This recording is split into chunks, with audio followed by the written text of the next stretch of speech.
Wala sa kanilang kasabwat sa pagbulsa ng sako-sakong pera, pinagsamantalahan ang krisis ng pandemya, pinabayaan ang ating mga kababayan na magkasakit at mamatay.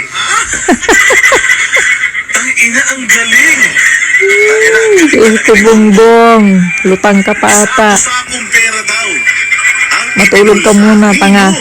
Kung ikaw pa ang nasa pandemya, iwan ko lang, baka lahat ng tao patay. Hindi mo alam kung paano susolusyonan yung baha at bagyo sa Pilipinas. Putang, Kulungo. ikaw ang presidente ng Pilipinas nung pandemic. Presidenteng walang kwenta. Sigurado ko patay na lahat ng Pilipino sa sobrang kabubuhan mo. Nakakahiya naman sa kusakong pera. Paalala ko lang ha, Ngayon nga lang walang pandemya, ubos nga yung pera ng kayamanan ng dahil sa Pilipinas. pandemya, nagsarado Tanga-tangang ang ekonomiya. presidente na to.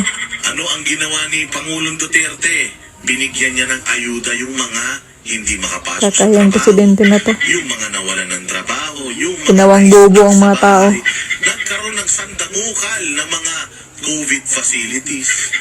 Nabayaran ng PhilHealth lahat ng mga nasa ospital na nagka-COVID. Maraming namatay, putang ina ka. Buong mundo maraming namatay, bongbong. Hindi lang Ay, sa pandemya, Pilipinas, pero yung mapapagsalita sa ka lang PhilHealth, sa Pilipinas ng maraming daming namatay. pundo, ha? Samantala ngayon, walang pandemya, ubos ang pundo. Tanga-tangang bobo na presidente na to. Pero, Ubok. saradong ekonomiya, tinan mo sarado ang ekonomiya, walang perang pumapasok, nakapagbigay ng ayuda si Presidente Duterte. Nangutang ba siya para sa ayuda? Hindi. Gumawa siya ng paraan, gumawa siya ng pagkakakitaan para magkaroon Di nga niya kinuha yung pondo ng PhilHealth kahit may pandemya Libre nating nakukuha. Tanga-tangang bobo na to. Yung ibang mga bansa, katulad ng Amerika, nagsara, hindi lalabas ang bakuna, sa atin muna. Si Pangulong Duterte nakipagkaibigan sa mga bansa para makakuha ng bakuna, maiturok, mutangin na mo, pati ikaw nga, tinurukan Pati nga mga pamilya mo, tinurukan libre. Makapagsalita ka. Ginawang bobo ang mga tao Wala nang perang pumapasok, nagbibigay pa ng ayuda si Duterte noon. First kung tranche, siya ang second presidente tranche, nun, ako, tatlong tranche. Pucha yan, maliban sa patay sa COVID, patay pa sa gutom ang mga tao. O ngayon, binuksan na ekonomiya. Binuksan na ekonomiya. Ikaw naging presidente, open na lahat. Bukas na mga mall, bukas na mga opisina, balik na sa normal ang mga tao. Pucha, Pero walang ayuda, pundo. Namimigay pa rin kayo? Namimigay pa rin kayo ng ayuda hanggang ngayon? Tanga-tanga Pandemya, namimigay pa kayo ng ayuda, mga kumag kayo? Bobo na Yung presidente. corruption.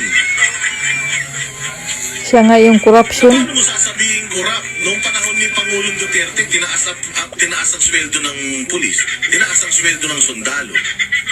Namimigay pa ng ayuda. 10 taon yung passport. 10 Lami taon duklan yung ng lisensya. presidente yan. Yan yung presidente may nagawa. Yung binulsa yung sako-sako. Palibasa kasi kakatanim lang, ani agad Walang ganyang relos ang mga Duterte. Ginaya niya sa kabubuhan niya yung ginagawa. Mga Duterte, pucha, ang sasakyan mo may back. Si Duterte, ang sasakyan niya normal lang. Tingnan mo sasakyan ni Duterte ngayon, pick up na itim lang. Siyempre, hindi kurakot. Si Bongbong, Ang magnanakaw. magnanakaw. Kurakot sa lahat ng kurakot. Ng mga ng iba para malihis sa kanila. Sabi nga kung sino yung unang nagsabi na mabaho, siya ang umutot. Ano pa? Ano pa sasabihin? Puta, fake news, di ba?